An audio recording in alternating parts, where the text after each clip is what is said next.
Imaginad la escena por un segundo. Es de madrugada, el viento golpea las velas y lleváis semanas literales, rodeados de un océano infinito que parece tragárselo todo. El miedo a no volver a pisar tierra firme es casi insoportable. Y de repente, justo en medio de esa oscuridad aterradora, estamos en octubre de 1492. Un grito rompe el silencio. Bienvenidos a esta explicación, un viaje directo al que es, sin duda, el momento más trascendental, apasionante y debatido de toda la historia moderna. ¡Tierra! A ver, parad a pensar en el inmenso peso de esa única palabra. ¿Cómo es posible que un simple grito desde lo alto de un mástil de madera acabara conectando para siempre a dos civilizaciones gigantescas que no tenían ni la menor idea de que la otra existía? Es literalmente alucinante. En una fracción de segundo, el mapa del mundo tal y como lo conocían se quedó obsoleto para siempre. Vale, vamos a meternos de lleno en esto. Hoy desgranaremos cómo era el mundo antes de 1492. El plan, aparentemente de locos, que tenía Colón, la absoluta atención del viaje, El choque tremendo del primer encuentro y su impacto, que fue a la vez global y devastador. hasta llegar al intenso debate que, ojo, sigue súper vivo hoy en día. Todo analizado con el rigor y el equilibrio que una historia así exige. Sección 1. El mundo antes de 1492. Pasamos rápido a ver el tablero de ajedrez geopolítico del siglo XV. Por un lado, tenemos a una Europa que estaba casi desesperada. Necesitaban oro y especias de Asia urgentemente, pero tras la caída de Constantinopla, el Imperio Otomano les cerró la puerta en las narices. Estaban bloqueados económicamente. Y mientras Europa buscaba una salida a la desesperada, al otro lado del océano, la realidad era completamente distinta. Las Américas estaban llenas de imperios súper avanzados. Y aquí va un dato brutal. Civilizaciones como la azteca tenían capitales como Tenochtitlan que triplicaban en población y, ojo, en limpieza a ciudades europeas de la época como Londres o París. Un contraste espectacular. Sección 2. El loco plan de Colón. Un auténtico misterio envuelto en un error matemático. A ver, Cristóbal Colón estaba absolutamente obsesionado con llegar a Asia navegando hacia el oeste.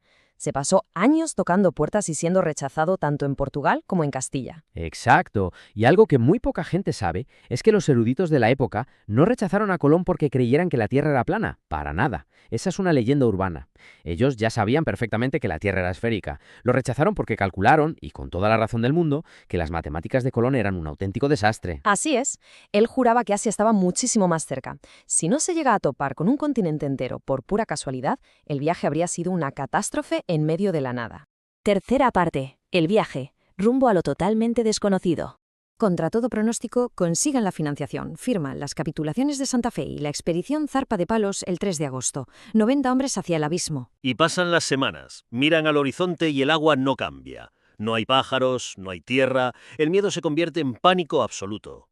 Fijaos si la tensión era extrema que el descontento de la tripulación casi acaba en motines violentos.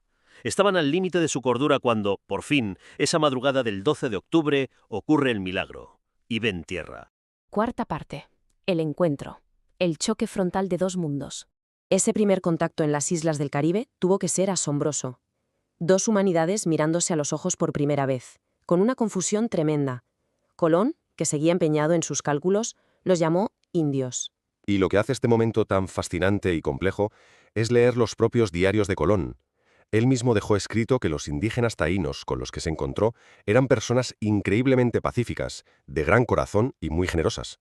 Un contacto inicial rarísimo, lleno de curiosidad mutua, entre gentes separadas por miles de años. Pero aquí viene uno de los giros más grandes de la historia para el navegante genovés. Totalmente, y es un dato histórico asombroso. Colón murió 100% convencido de que había llegado a Asia. Nunca, jamás, hasta su último aliento, fue consciente de que había tropezado con un continente entero que Europa no conocía. Y eso nos lleva a la gran ironía de toda esta historia. ¿Quién se lleva el mérito geográfico final de todo esto? Pues Américo Vespucio. El continente se llama América por él, porque fue este cartógrafo quien finalmente ató cabos, demostró y popularizó la idea de que esas tierras inmensas no eran la India, sino un nuevo mundo. ¿Qué cosas, verdad? Punto 5. Impacto global y devastador. Porque la historia no se queda en el primer saludo. Ese encuentro pacífico inicial se esfumó rapidísimo. Las consecuencias cambiaron el rumbo de la humanidad, pero el coste fue sencillamente inimaginable. Se estima que entre el 50 y el 90% de la población indígena americana fue aniquilada en las décadas siguientes. Es una tragedia demográfica a una escala que cuesta asimilar. Y ojo, ocurrió principalmente por el choque biológico. Enfermedades europeas como la viruela diezmaron a poblaciones locales que no tenían absolutamente ninguna defensa inmunológica. Pero la tragedia no fue solo biológica, claro. Después llegaron implacables campañas militares de conquista que terminaron derrumbando civilizaciones inmensas como la azteca y la inca. Exacto, se impusieron sistemas de esclavitud y trabajo forzado durísimos para extraer riquezas en las minas. Hoy en día los historiadores debaten con mucho rigor si estos actos sistemáticos deben considerarse un genocidio. Y es absolutamente crucial acercarnos a esta parte de la historia con el máximo rigor y un profundo respeto por el sufrimiento y la tremenda resiliencia de los pueblos indígenas. A la vez, se desató a nivel mundial lo que conocemos como el intercambio colombino. Toneladas de oro y plata cruzaron el Atlántico financiando imperios europeos enteros y con ellos alimentos clave como las patatas, el maíz o el cacao.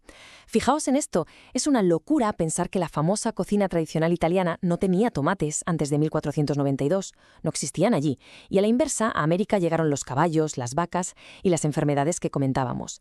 Este intercambio revolucionó la dieta del planeta entero y puso los cimientos del comercio global y del capitalismo moderno. Y llegamos a la sección 6, el debate moderno. ¿Cómo procesamos todo esto hoy?